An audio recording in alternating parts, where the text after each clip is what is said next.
মুখটা শুকিয়ে গেছে রে। আয় আয়, বাইরে খেতে হবে কেন? তুই আমার ঘরে এসে খাবি, আমার সঙ্গে খাবি।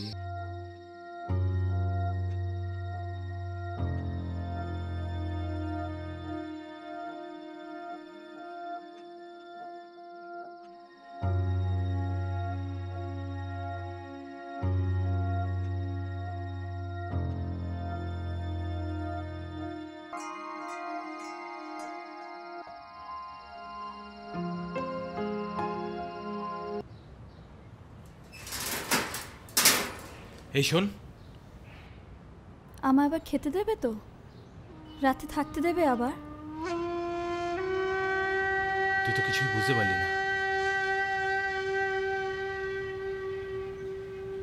যেটা হলো সেটা ঠিক হলো না।